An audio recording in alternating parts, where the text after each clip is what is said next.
everyone, and welcome to MyZone Online School.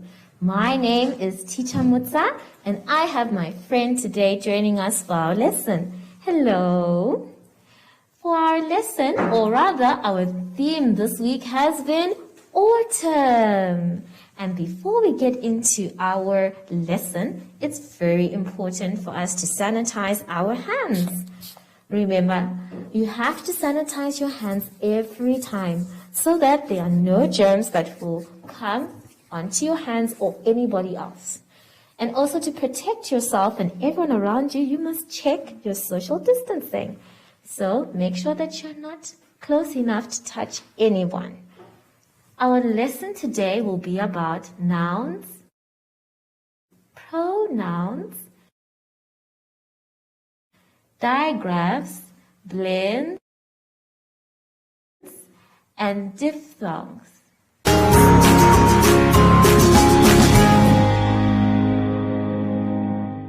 Let's start our lesson on page 17. On page 17, we are talking about nouns. Now, we know nouns from grade 1, but let us try and do them again. Every name we call a noun. A rose, a doll, a hen, a crown. A noun is the name of a person, animal, place, or a thing. Your job is going to be to choose the words from the list below and to write the correct column, in the correct column. The columns that we have there are person, place, thing, or animal. Now, there are no pictures to help us, but we do have the word box below. You can see that from the word box, we do have a number of words that we need to put in the correct column. Let's take a look at the word student. Now, student can be someone who is studying at school, just like you, and we can't call a student a place. We can't call a student a thing. We can't call a student an animal. So a student must be a person. I'd like you to please write the word student in the column for person. Let's move on to the next word in the word box, bat. Now there are two types of bats, but I think the bat we are looking at is a creature. Now a creature can't be a person, a bat can't be a place, a bat can't really be a thing in this case, but a bat is an animal. So I'd like you to write the word bat in the column animal. Let's take a look at the next one. We have the word pencil. Let's see. A pencil can't be a person. A pencil can't be a place. I don't think so. A pencil can't be an animal either. Oh my goodness. But a pencil can be a thing. It's something that we use to write. So write the word pencil under the column thing. Let's look at the last word there in that word box, which is mall. I love going to Groove Mall, especially when they have cheap things for me to buy. Let's see, is Groove Mall a person? I don't think so. It's definitely not a thing. And I'm sure it's not an animal. But a mall is a place. So you are going to write mall under the column place. Now remember the rules of a noun, that it is a name of a person, animal, place, or a thing. And when you're filling in the rest, please make sure that you check and say, is it that thing? Let's move on to the next exercise on page 18. On page 18, we have pronouns. Now, there is nouns and there are pronouns. What we were dealing with before are nouns, and these are pronouns. These are words that replace a noun. So it jumps into the place of a noun. And our pronouns can be I, me, she, we, they, who, that, yours, his, her, or it. You can see that there are some pictures there to show some of the pronouns that we have. And it also says in each of the sentences below, write a pronoun from the word box to replace the red noun. So we know what nouns are. We have been doing them. And they are the words that we can see in red. And if you see them clearly, these are the same words we need to replace for our pronoun. Let's read number 1 together. Number 1 says, James is having a birthday party today. The word that is highlighted there in red is James, and we need to find a pronoun in our word box to replace the word James. Is it it? Is it he? Is it she? Is it they? Or is it him? Remember, when we are making sentences, the sentence needs to make sense. Otherwise, it is not a sentence and it is not English. So we will choose the word he to replace James. I would like you to please write he is having a birthday today on the lines provided there. You are going to do number 2, 3, 4, and 5 by yourselves. Remember, when you're writing a sentence, you start with a capital letter and end with a full stop. Make sure that your sentence makes sense when you're using the word box so that you don't make any mistakes.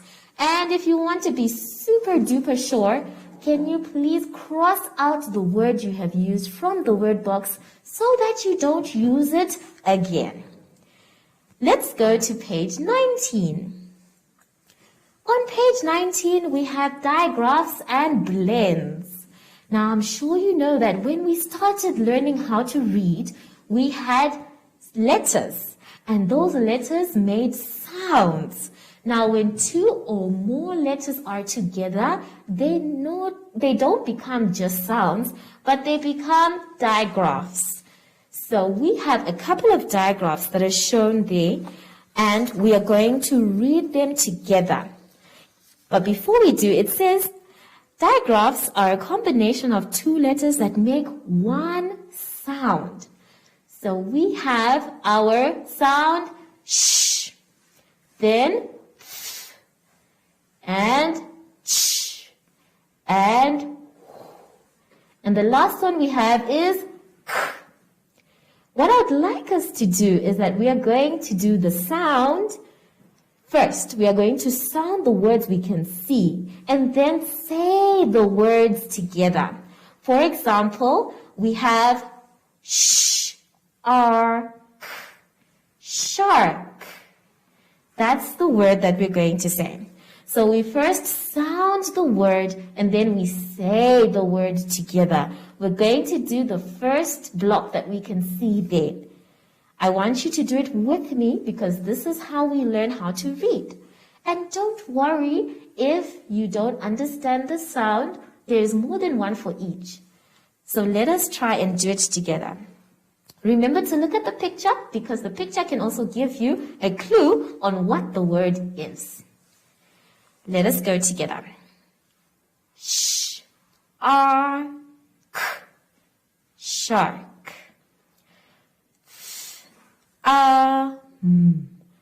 Thumb, ch, air, chair, whale,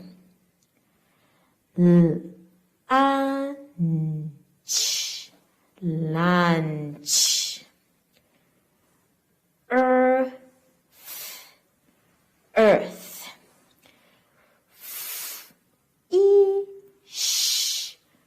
Fish, black.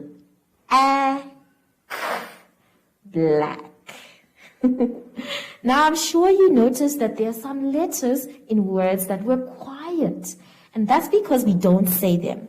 For example, in the word whale, we don't say whale because the E is quiet. And in the word thumb, we don't say thumb because the B is quiet. I want you to practice all these words by yourselves. Take a look at the sounds and say them out loud. Then you say the word that you can see. Remember to use the pictures to help you read all these words. I want you to do it by yourself and for anyone who's at home. And remember to have fun with this. I hope you enjoyed this exercise.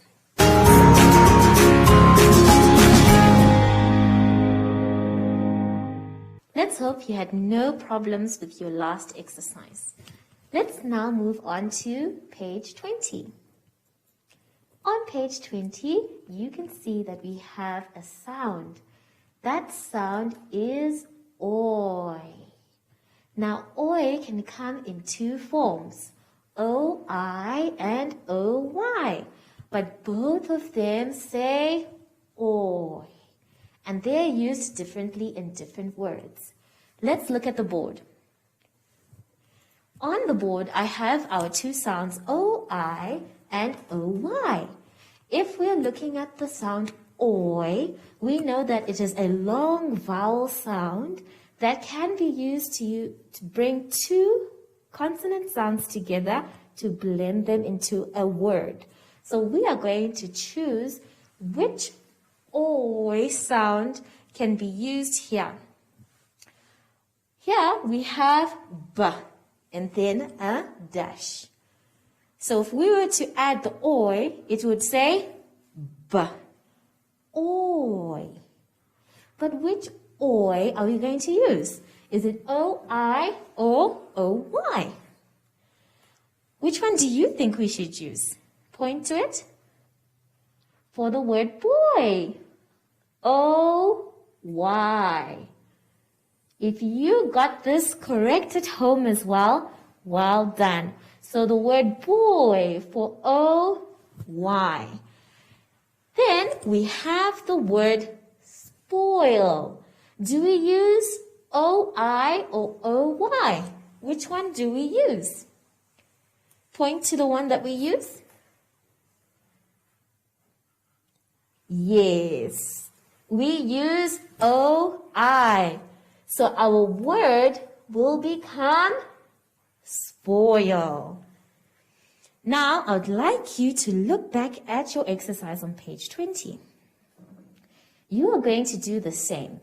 You are going to choose which O-I or O-Y for each word, like coins, okay? And the rest I can't do for you because I know you are clever.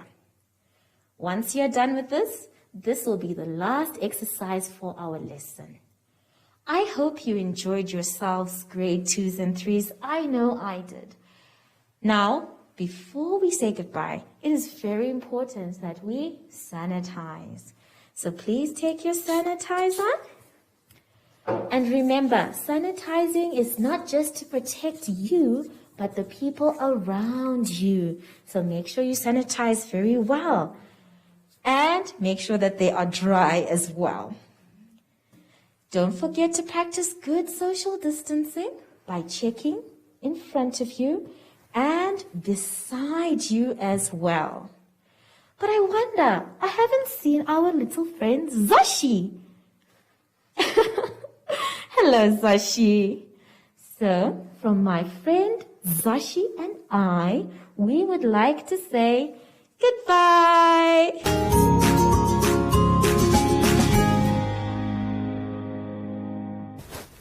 Hi everyone, I'm back, and if you are scared of what you read on social media, talk to your parents and ask them the questions.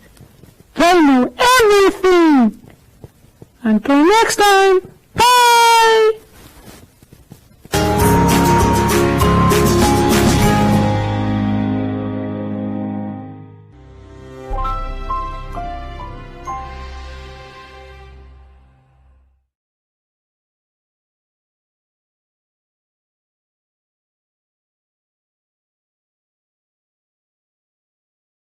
Hello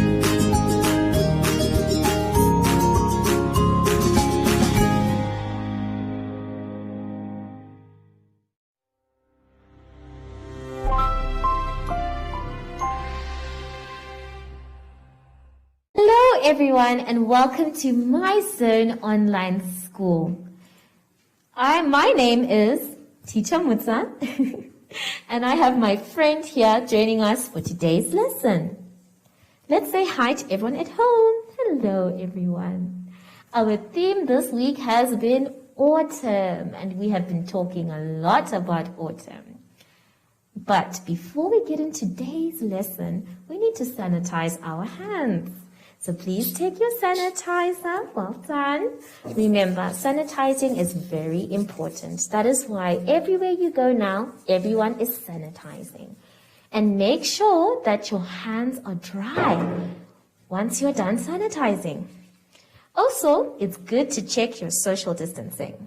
So you put your arms out in front of you and also by your sides as well. Very good. Today's lesson is about synonyms, antonyms, and poetry.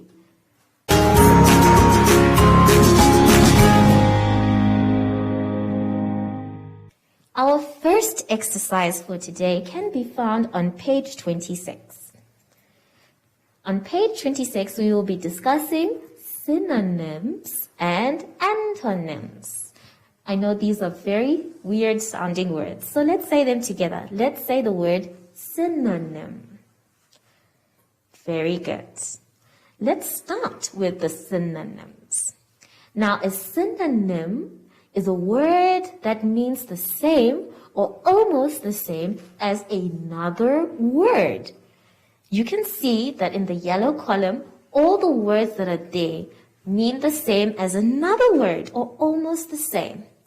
Start can mean begin. Pretty can mean lovely. Quick can mean fast. Large can mean enormous. Scared can mean frightened. And so on and so forth. If you look at me, I am a woman, but I can also be called a lady. So a synonym is a word that means the same or sounds like has the same meaning of another word.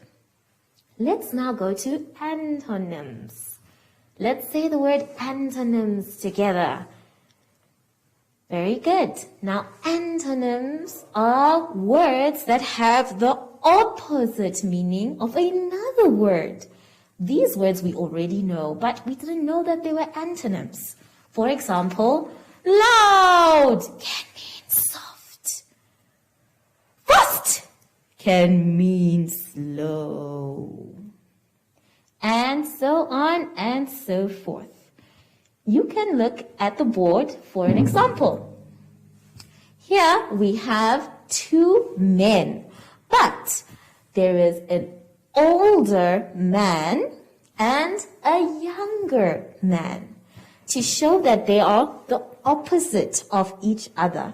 So an antonym is a word that means the opposite of another word. Let's now turn to page 27 for our exercise. On page 27, you can see we are going to change those words into synonyms, the ones that were underlined. Let's look at number 1. Number 1 says, Tommy liked watching the huge elephant at the zoo. The word that is underlined there is huge. If you look at the synonyms that you can find, another word for huge can be big or large. So you can write the word big. Let's take a look at number 5. Number 5 says, Sarah's bedroom is very tidy. The word tidy is the one that is underlined there. And you have to think of another word that means tidy. Another word that can mean tidy is neat. So you can write the word neat. The rest of the synonyms you are going to do by yourselves. Let's take a look at antonyms. Remember, an antonym is a word that is the opposite of another word. If you look below, you have a table, and it is also asking you to change the underlined word. Let's look at number 1. Number 1 says, my teacher gives hard homework. I hope your teacher does not give you hard homework.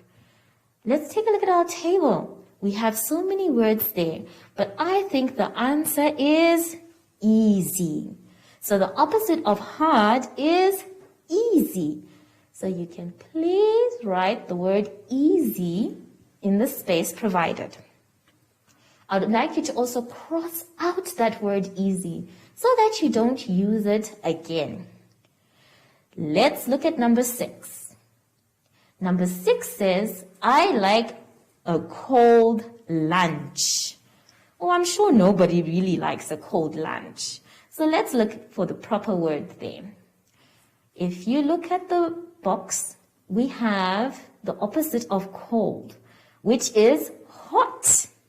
So we can put the word hot on the space provided.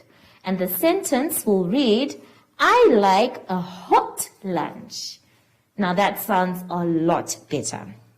The rest of these sentences you can do by yourselves. But remember, a synonym means same meaning to its word, and an antonym means opposite from the word that is given.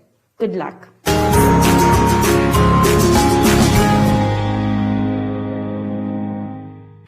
I hope you now know the difference between synonyms and antonyms. Remember, synonyms mean the same and antonyms mean the opposite.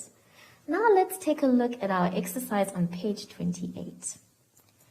On page 28, we have another beautiful poem, but this one is mainly for the grade 3s. Let's read it together. Remember, when you are reading something, make sure that you read it 3 times. I am going to read it with you twice, and you will read it by yourselves for a 3rd time. The poem is called Autumn Leaves. Autumn leaves, they flutter as they fall down to the ground. They whisk and twist, they dance, but they don't make a sound. Quiet, oh so quiet, they whisper on their way, landing in a pile in which we all can play. And that is our poem today. Let us try again. This time, if you'd like, please read with me. Autumn leaves, they flutter as they fall down to the ground. They whisk and twist, they dance, but they don't make a sound. Quiet, oh so quiet, they whisper on their way, landing in a pile in which we all can play. Wonderful. Now I'd like you to please turn to page 29. On page 29, there is an instruction there for you that says write your own poem about autumn and draw the pictures of autumn in the space provided. So, you know what autumn looks like. We have been talking about it the whole week. We have said about the leaves, the wind, and what you can do during autumn, as well as what you can wear during autumn as well. So I'd like you to please use your imagination as well as the things that you know about autumn. The other instruction that is below is to start each line of your poem with the letter on that line. So, for example, we have the letter A at the beginning of that line, which means that your word must start with A. Remember, your poem needs to rhyme and make sense. So please take your time, think about the words you want to put on your poem before you write it.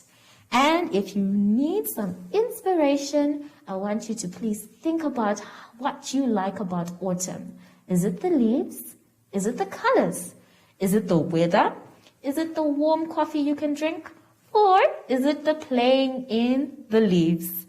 I really want you to enjoy yourselves and be creative. Hope you have fun. Good luck.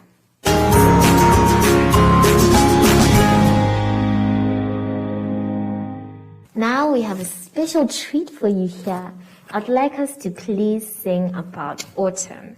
We have talked so much about autumn that we now need to sing about it. Let us now turn to page 30. On page 30, you can see that there is a lovely song there for us, talking about the leaves falling and where they are falling. The first one says that it fell on my nose. The second one fell on my toes. The last one fell on my head. And then it tells us the different colors of the leaves. We have yellow, orange, and red. So we are going to sing this song together. You, me, my friend, and Zashi. Are we ready, everybody? Are you ready, Zashi? Okay. Let's go. 1, 2, 3, go. Leaves are falling, leaves are falling. One fell on my nose. Leaves are falling, leaves are falling. One fell on my toes. Leaves are falling, leaves are falling. One fell on my head. Leaves are falling, leaves are falling. Yellow, orange, red. Wow, I enjoyed that. Sashi, did you enjoy that? Wonderful. Did you enjoy that? Very good. So, as always, when we are done with our lessons, we need to sanitize our hands. So let us take our sanitizer. Very good. Rub inside and round, and make sure that they are dry. Also practice the social distancing. So, from my friend Zashi and I, we would like to say goodbye.